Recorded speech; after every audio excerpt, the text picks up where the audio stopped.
Hi, it's Adam Berkman's Intrepid Eater here. I'm with my panting dog, Arrow, and I've come across a very cool fungus that I like to harvest, although usually I harvest in the winter, and that is Chaga. So this is Chaga. It's a fungus that grows out of birch trees primarily, and you can see some more examples of it here.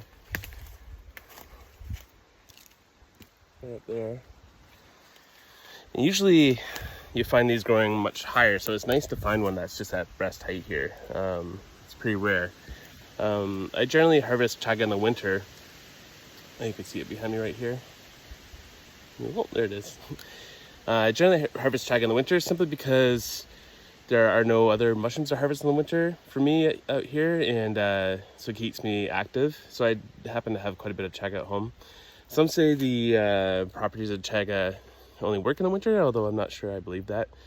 So I'll be leaving this Chaga alone, and maybe I'll come back and harvest it in a couple years when I need some more.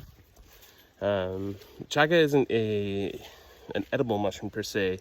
It has more medicinal qualities and can be steeped in a tea or made into like a coffee substitute and used as an immune builder. It makes kind of like a nice addition to coffee. It has roasty coffee-like kind of flavors, a little bit bitter, and I generally just grind it up and steep it with my coffee and add it in mornings, or sometimes I'll make a tea out of it. I've also made broths with it before too, like a sipping Chaga bone broth, which is really good. So if you see these guys growing in the woods, I recommend taking only a little bit. They are a fungus that could be endangered due to over-harvesting. The health food industry seems to really like it, so they are harvesting en masse. So if you happen to run across some, just take a small amount. Something like this. I'll just take this section off maybe. Inside you'll see it's a golden color. And you'll probably need a hammer or a rock or a saw or hatchet or something to take it off, because it's like wood. It's as hard as wood, which is why it's not edible by eating.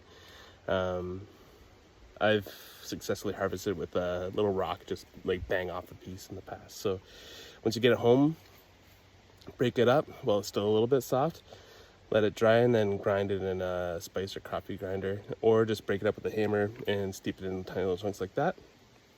And you'll have yourself some really nice healthy tea. Until next time.